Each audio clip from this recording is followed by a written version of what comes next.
बिस्मिल्लाहिर्रहमानिर्रहीम, अस्सलाम वालेकुम। मैं हूं सलमान हैदर। दुआ है परवरदिगार से कि उसने आपको और आपके अहले खाना को अपनी हिफ्ज़ो अमान में रखा हुआ। कोई शक नहीं, आज इजलासों का दिन है और एक के बाद एक इजलासों के फैसले अब आना शुरू हो रहे हैं। पहले इजलास का फैसला आ चुका, जिसके बाद बाकायदा पाकिस्तान पीपल्स पार्टी ने अपने मुकम्मल तौर पर हाथ खड़े कर दिए।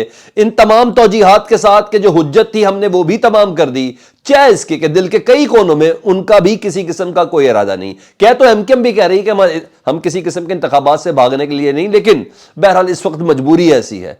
अब क्या हुआ जी, इलेक्शन कमीशन ने अपने अहम तरीन इजलास में, जिसमें वीडियो लिंक के जरिए सूबाई चीफ इलेक्शन कमिश्नर भी मौजूद थे, बाकायदा तौर पर अहकाम दे दिए कि हर हाल में कल बल्दियाती इंतखाब होंगे। जो सिंध हुकूमत की दरख्वास्त है उसको बुरे तरीके से मुस्तरद किया है, बल्कि अपने कमेंट्स देते हुए यह कहा है कि सिंध हुकूमत पहले दिन से ही यही नहीं चाहती थी कि कराची और हैदराबाद के शहरी इलाकों के अंदर बल्दियाती इंतखाब हो।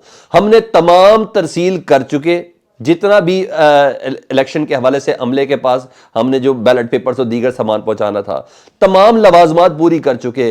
किसी तौर पर भी बात नहीं हो सकती। रही बात आपकी, जो करना है आप करके देख लें। इलेक्शन कमीशन ने इस हद तक सख्त स्टांस पकड़ा है, यह लफ्ज है, जो करना है करके देख ले। कल की तारीख में बल्दियाती इंतखाब होंगे ही होंगे। और सुने, इलेक्शन कमीशन ने कहा आपने सिक्योरिटी का मसला बनाया कि नक्शे अमन का खतरा है, कराची के अंदर किसी किस्म की कोई दहशतगर्दी हो सकती है। इलेक्शन की पोलिंग डे के हवाले से जाहिर बात है एमकेएम के 3 धड़े मिले और आप उसका एक्सक्यूज बनाते हुए कह रहे हैं कि इंटेलिजेंस एजेंसियों ने बाकायदा तौर पर सिंध हुकूमत को और सूबाई इलेक्शन कमीशन को यह रिपोर्ट दी है कि कल का दिन काफी खतरनाक हो सकता है, क्योंकि फौज नहीं है, फौज दूसरे मामलात में बिजी है। आपके पास सिर्फ रेंजर्स और पुलिस है, इसलिए कराची और हैदराबाद के इलाकों के अंदर बल्दियाती इंतखाब नहीं हो सकते। उन्हें ले एफसी को भी अहकाम दे दिए। एफसी को फिलफौर हुक्म दे दिया गया है कि कल हर हाल में कराची और हैदराबाद में बल्दियाती इंतखाब आपने कराने हैं। तो यह पहला इजलास, अहम तरीन इजलास, जिसे कहते हैं ना, जिसको वाकई पल्स, एक बड़ी इंपॉर्टेंट पल्स की हैसियत हासिल थी, उसकी जानिब से तो यह फैसला हो गया। दूसरी तरफ बिलावल साहब ने तो जो कहा वो भी आपको बताता हूं। शर्जील मेमन साहब ने भी फौरन कह दिया, वो दिल की मुराद थी ना, वो सामने आ गई। उन्होंने कहा हम इलेक्शन कमीशन के फैसले के पाबंद हैं और अब हम हर हाल में कल इलेक्शन करवाएंगे और हर हाल में अपने कैंडिडेट्स को जिताएंगे।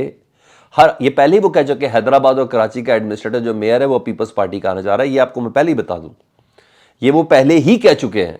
अच्छा, उन्होंने कहा है सिंध हुकूमत मुकम्मल तौर पर अपना रोल अदा करेगी और सिंध हुकूमत ने अपना रोल अदा कर दिया इस इलेक्शन को मुलतवी कराने के हवाले से। रही बात दहशतगर्दी की, तो इसके साए में ही इलेक्शन कराएंगे, ये लफ्ज भी उन्होंने इस्तेमाल किया है। यही बात नक्शे अमन की, तो इसके साए में ही कराएंगे। उधर बिलावल साहब अभी एक टीवी को इंटरव्यू दे रहे थे, बीपर दे रहे थे, और उस बीपर के दौरान उन्होंने कहा है कि अब हम पूरे जोर के साथ कल के बल्दियाती इंतखाब के अंदर जाने जा रहे हैं और हमने भरपूर तरीके से करना। अब आ जाए उस पार्टी का मुद्दा जिसके साथ इत्तेहाद भी यूं करके अट्टा हुआ है, बिल्कुल यूं करके अटका हुआ है, वो है एमक्यूएम। एमक्यूएम का इस वक्त जब मैं आपसे बात कर रहा हूं, बहादुराबाद के मरकज में खालिद मकबूल सिद्दीकी की ज़ेर सदारत अहम तरीन इजलास जारी है।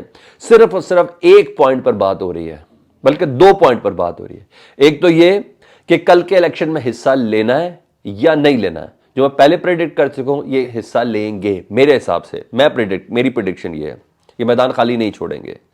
लेकिन अगर ये हिस्सा लेते हैं, हार इनका मुकद्दर है, क्योंकि पाकिस्तान तहरीक इंसाफ एक बहुत बड़ी ताकत बन के सिंध के शहरी इलाकों के अंदर सरायत कर चुकी है। और इस तमाम के दौरान सिर्फ और सिर्फ जमात इस्लामी और पाकिस्तान तहरीक इंसाफ ही ऐसी 2 जमातें थी जिन्होंने अपनी तैयारियां की हुई थी। ना ही एमक्यूएम ने अपनी तैयारी की है, ना ही पीपल्स पार्टी भी सर्टेन लेवल पे की है, मगर इस तरीके से तैयारी 2 जलसे करके तैयारी नहीं होती। इवन मीडिया ने भी तैयारी नहीं की हुई थी। मीडिया तक को इस बात का यकीन था, मीडिया ने किसी किस्म का कोई सेल नहीं बनाया था। अभी रात गए, जिस तरह भी कुछ भी करके जो कुछ बना लिया जाए, झूठी मोटी जैसी भी चीजें सामने आपके सामने आ जाएंगी जल्दबाजी के अंदर। मीडिया का भी जो इलेक्शन सेल था वो नहीं बना था कि इंतखाब, हर एक को शक था। लेकिन बहरहाल एक तो इस पॉइंट के ऊपर अगर ये इलेक्शन लड़ते हैं तो हार है, नहीं लड़ते तो जो इनका वोटर और सपोर्टर है ना, उन्होंने जो इनको मैंडेट दिया जिस बिना के ऊपर कि तीनों जमातों को दोबारा से इत्तेहाद में ला लिया, उन्हें कहा क्या फायदा हुआ।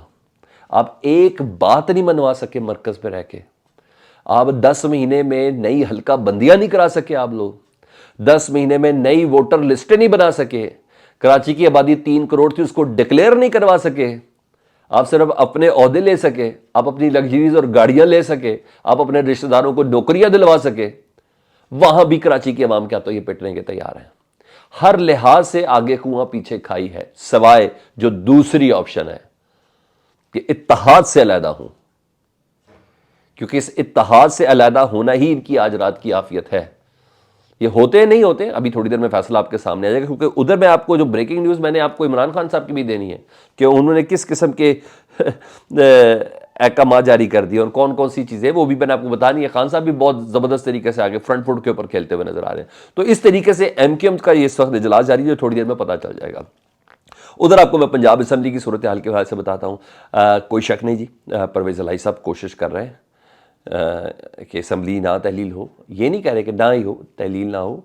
इस सिलसिले में कोई बीच की राह ये है कि बाकायदा तौर पर हुकूमत मुशावरत करके वो कर ले, चाहे इसके कि बाकायदा ये खबरें चलाई गई, उड़ाई गई कि गवर्नर ने समरी पे साइन कर दी है, दस्तखत कर दिए। अभी तक ऐसा कुछ भी नहीं हुआ। जिस वक्त मैं आपसे बात करूँ तो गवर्नर और वज़ीर आज़म शहबाज शरीफ की इस वक्त मुलाकात हो रही है, अब बल्कि भी थोड़ी देर पहले ख़त्म हुई है उनकी अपनी रिहाइशगाह पर मॉल टाउन में। तो अभी ऐसी कोई चीज़ नहीं है। तो बहरहाल कुछ भी हो, अगर नहीं भी करे तो चंद घंटे हैं, 10:11 पर असम्बली ऑटोमेटिकली पंजाब की ये तहलील हो जानी है और KPK की भी आज तहलील हो जानी है, क्योंकि वज़ीर आला KPK जो हैं वो आज अपना आखिरी खिताब असम्बली से कर भी चुके हैं। तमाम का शुक्रिया अदा किया, तमाम स्टेक होल्डर्स का शुक्रिया अदा किया। उन्हें कहा बड़े काज की खातिर ये असम्बली हम तहलील करें, सबको एतमाद में लेके खुद इस वक्त ज़मान पार्क में मौजूद हैं, जहाँ इमरान खान से उनकी मुलाकात थोड़ी देर में होने वाली है। बहरहाल ज़मान पार्क में PTI इस वक्त निगरान सेटअप के ऊपर, पंजाब के निगरान सेटअप के ऊपर गुफ्तगू कर रही है जी, और कि हमने निगरान सेटअप पे किस तरीके से आना है, क्योंकि इमरान खान साहब भी इधर हैं, सिक्योरिटी बहुत सी चीज़ें, इस तरह की चीज़ें, फिर किसी और तरीके से इस्तेमाल होगा ना मामला, लेकिन उस हिसाब से चल रहा है। गवर्नर और वज़ीर आज़म की मुलाकात हो चुकी है।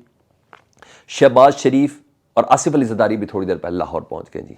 शहबाज शरीफ और आसिफ अली ज़रदारी के दरमियान एक अहम तरीन मुलाकात है, उसकी भी रिपोर्ट, ये जो कुछ भी है रात 12 बजे से पहले कट्टी कट्टा सारा निकल जाना है, हर चीज़ आज क्लियर हो जानी है। तो आसिफ ज़रदारी साहब अपनी तरफ से पूरा जोर लगाने की कोई ना कोई कोशिश तो करेंगे। वो कहाँ जोर लगाएंगे ये मुझे बिल्कुल भी नहीं अंदाज़ा, मैं आपको समझा दूँ, क्योंकि अब बस बहुत भांडा फूट गया ना, एक ज़रदारी सब पे भारी नहीं, अभी एक इमरान खान सब पे भारी चल रहा है। इमरान खान की इनको समझ नहीं आ रही। इमरान खान ने पूरे सियासी सिस्टम को हिला के रख दिया हुआ है और वो इनको टिकने नहीं दे रहा। आप देखें ना, शहबाज शरीफ कहाँ होना चाहिए था, कहाँ बैठे हुए, जरदारी साहब को कहाँ होना चाहिए था, कहाँ बैठे हुए, तबीयत ख़राब, मौलाना फजलुर रहमान साहब की, डॉक्टर ने मना किया, पूरा एक लेटर जारी करके कहा डॉक्टर ने कहा सियासी सरगर्मियों के अंदर हिस्सा लेना, वो उनकी तबीयत, उनको बाहर निकाल दिया। ये सब चीज़ें ऐसी हो रही हैं, तो इमरान खान इस वक्त बहुत भारी चल रहे हैं। अच्छा जी, दूसरा, इससे पहले कि मैं आपको दूसरी कोई खबरें दूं, मैंने एक छोटी सी बात बीच के अंदर करनी थी। मैं गाड़ी चला रहा था, मैंने FM पे खबर सुनी। जब FM से मुझे यकीन नहीं आया कि यार FM वालों ने खुद ही खबर बना दी होगी, मगर जब मैंने खुद शहबाज शरीफ साहब के मुंह से सुनी है ना बात, मुझे शर्म आई है। मैं अपने अल्लाह को हाजिर नाजिर जान के कह रहा हूँ, मुझे शर्म आई है। उन्होंने जब बताया ना कि मैं UAE के पास गया तो अचानक फैसला हुआ कि मैंने यहाँ से पैसे लेने हैं। उन्होंने कहा UAE के मैं सदर के पास गया, उन्होंने कहा आप बड़े भाई हैं। उन्होंने अपना दिल खोल के रख दिया UAE के सदर ने। उन्होंने कहा आप बड़े भाई हैं, मुझे शर्म आ रही है आपसे पैसे मांगते हुए, मगर मेरी मजबूरी है, IMF की शराइत ऐसी है, मैं गरीब आदमी पर मज़ीद बोझ नहीं डाल सकता, तो प्लीज़ मुझे $1 अरब दे दें। उन्होंने कहा शहबाज तुम मेरे भाई हो, मैं तुम्हें $1 अरब दे देता हूँ। हद होगी यार, हद होगी भाई, हद हो गई। मेरी कोई इज्जत, मेरी गैरत तो है ना, तो आज के बाद सिर्फ झूठ ही बोलूँगा, झूठ ही बोलूँगा। हद हो गई। जुमला सुने, आप बड़े भाई हैं, मुझे शर्म आ रही है, मगर मजबूरी है। यार अपने पैसे ही ले आओ, इधर सारे अपने पैसे ले आओ। फ़कीर की क्या इज़्ज़त होती है, बेकारी की क्या इज़्ज़त होती है। कसम खाते हैं आप लोग सारे कि ये $1 अरब का आपके पास एसेट नहीं है, या कैश नहीं है, या फ्लो नहीं है आपके और आपके ख़ानदान का। कसम खाता है कोई खाता है तो मुझे कमेंट सेक्शन में आपने ज़रूर बताना है। मुझे इतनी तकलीफ़ हुई है और मैं हैरान रह गया। FM पे सुना था, वो जब मैं सामने सुना, मैंने कहा वो खिताब कर रहे हैं और यही जुमला बोला उन्होंने। फिर मैंने कहा मैं आपसे बात ज़रूर करूँ। बहरहाल मैं हमेशा होप्स को हाई रखता हूँ, परवरदिगार हमेशा हमें गैरत के साथ जीने की तौफीक अता फरमाए हमेशा। रही बात अब दूसरी तरह खबरें सुन लें, मोमना वहीद नहीं थी जो भगोड़ी हुई थी, जिन्होंने स्पेशल सीट के ऊपर थी, मखसूस नशिस्त के ऊपर, रावलपिंडी में उनके घर के बाद पीटीआई के कारकुन पहुंच गए। उन्होंने कहा ये लोटे नामंजूर, ये लोटे नामंजूर, अच्छा खासा बड़ा रश लगा दिया, लोटे समेत पहुंचे हैं। और हालांकि इनकी डी सीट का रेफरेंस चला गया। मैंने कहा था ना डी सीट का रेफरेंस काफ़ी नहीं है, इनको निशान इबरत बनाना है। तो पीटीआई के कारकुन अब इस हद तक जाएंगे, ये इमरान खान साहब ने पहले ही बोल दिया था। अब जो इमरान खान को छोड़ेगा ना, उसकी इज्जत नहीं रहनी। अब उसकी इज्जत ने खुर्रम लगा रही कि बाप ने कहा ये मेरा बेटा नहीं है। यहां इनकी हालत देख लें। और अभी तो आम इंतखाब में देखें, ये सारी रिहर्सल है। राना सनाउल्लाह साहब की गाड़ी पे जूता लग चुका हुआ है, ये सारी रिहर्सल हो रही है। आपको मेन पिक्चर नजर आनी आम इंतखाब में, और वो फौज की गैर मौजूदगी के बगैर हो ही नहीं सकते। ये सूरत हाल बन गई है, ये सूरत हाल बन गई है। और आखिर में एक और अहम तरीन चीज़ दूंगा, खबर दूंगा आपके साथ, लेकिन ख़बर यह कि इमरान खान ने बाकायदा तौर पर जो इतलात है मेरे पास, वज़ीर आज़म शहबाज शरीफ के ख़िलाफ़ अदम एतमाद के हवाले से मंजूरी दे दी है।